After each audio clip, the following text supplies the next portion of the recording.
আসসালামু আলাইকুম ওয়া রাহমাতুল্লাহি ওয়া বারাকাতুহু। সম্মানিত দেশবাসী, আমি cancer specialist doctor SM. Sarwar. আপনারা জানেন যে সারা ওয়ার্ল্ডের ডাক্তারদের বক্তব্য ক্যান্সার হলো নো আনসার। ক্যান্সার হলে আমরা সাময়িকভাবে চিকিৎসা দিয়ে থাকি, একসময় ক্যান্সারের মৃত্যু হয়, এটাই মেনে নিতে হয়। এমনই একজন ক্যান্সার রোগী মিত্র যে মানুষ আপনাদের সাথে পরিচয় করে দিচ্ছি, যিনি বাংলাদেশে কিভাবে চিকিৎসা করেছেন, ইন্ডিয়াতে কিভাবে চিকিৎসা করেছেন, ওনার শারীরিক অবস্থা কিভাবে ছিল, এখন উনি কিভাবে সেই ক্যান্সার থেকে লাভ করছেন, আমরা সেই ব্যক্তির সাথে আপনাদেরকে পরিচয়টা তুলে ধরছি।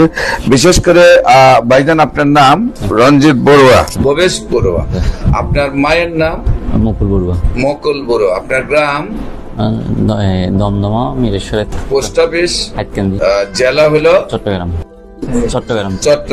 হ্যাঁ, তো বিশেষ করে আপনি যে অসুস্থ হয়েছিলেন, কিভাবে কোথায় কোথায় গিয়েছেন, কিভাবে কি চিকিৎসা করেছেন এবং আমার কাছে কিভাবে আসেন, একটু যদি বিস্তারিত দেশবাসীর উদ্দেশ্যে বলেন। প্রথমে এখানে আমার লিভার ক্যান্সার ধরা পড়ে, তো লিভার সিরিজ হয়ে যায়। লিভার সিরিজ আমি দিল্লিতে চিকিৎসা নিই, ওখানে দিল্লি আইএলবিএস হসপিটালে চিকিৎসা নিই স্যার। তারপর ওনারা একটা অপারেশন করছিল। সেই অপারেশন করার পরে কিছুদিন পরে এটা আবার সাইড এফেক্ট শুরু হয়েছে। ক্যান্সারটা পুরো শরীরে আবার ছড়ে যাচ্ছিল, বলছে ক্যান্সারটা শরীরে ছড়ায় যাচ্ছিল। তো তখন তারা সিদ্ধান্ত নিয়েছে থেরাপি দেওয়ার জন্য, একদিন পর তো লিভার ট্রান্সপ্লান্টটা করার জন্য।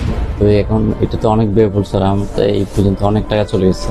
থেরাপি এবং আপনার লিভার ট্রান্সফার চাইছে, সেখানে খরচ কত চাইছে তারা? ওইটা স্যার বাংলাদেশি টাকা প্রায় 70-80 লক্ষ টাকা। 70 থেকে 80 লক্ষ টাকা তারা চাইছে খরচটা। আর এর আগে আপনার কত খরচ হয়েছে? এবার এসে প্রায় 30 লক্ষ টাকা মতো চলে। প্রায় 30 লক্ষ টাকা খরচ হওয়ার পরে বলছে যে আমার লিভার ট্রান্সফার করতে প্রায় 70 লাখ টাকা দরকার। তারপরে আপনার শারীরিক অবস্থা কেমন হলো? তখন শারীরিক অবস্থা, আমি চলে আসছিলাম ওখান থেকে। আসার পরে এখানে কিছুদিন থাকার পরে অবস্থাটা একদম অবনতি হয়ে গেল। এখানে স্যার পেটে পানি টানি চলে আসছিল স্যার, পেটে পানি চলে আসছিল, গাটা ফুলে গেছিল। তারপরে কিছু খাইতে পারিনি, প্রায় 2 মাস আপনার শুধু লেবু রস খেয়েছিলাম স্যার। পরে ইউটিউবের মাধ্যমে আপনার সন্ধান পেলাম স্যার।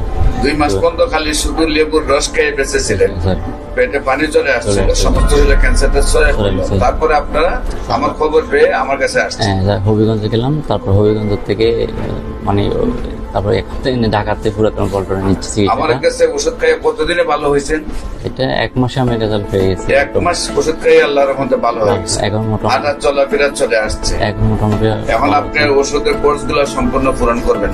এটাই স্যার। সম্মানিত দেশবাসী, উনি বিশেষ করে 27 লক্ষ টাকার মতো শেষ করেছেন। প্রায় আরো 70 লক্ষ টাকা খরচ করার জন্য ফ্যামিলি প্রিপারেশন নিয়েছিল। সেই অবস্থায় আমি পাওয়াতে আল্লাহর সহমতে ওনার চিকিৎসায় যতটুকু সুস্থ হয়েছেন। আপনারা দেশবাসী দোয়া করবেন, উনি যেন আপনাদের সবাই দোয়ায়, চিকিৎসাটা বড় কথা নয়, আল্লাহ যদি সহযোগিতা না করে আমার গুল্লা পৃথিবীর সব ডাক্তার গুল্লা সে ওনার ভিতরে প্রবেশ করলে হবে না, আমি বিশ্বাস করি। আপনারা সবাই দোয়া করবেন, আপনাদের দোয়ায় যেন উনি আজীবন সুস্থ থাকেন। সবাই কাছে বিদায় নিচ্ছে। আসসালামু আলাইকুম ওয়া রাহমাতুল্লাহি ওয়া বারাকাতুহু।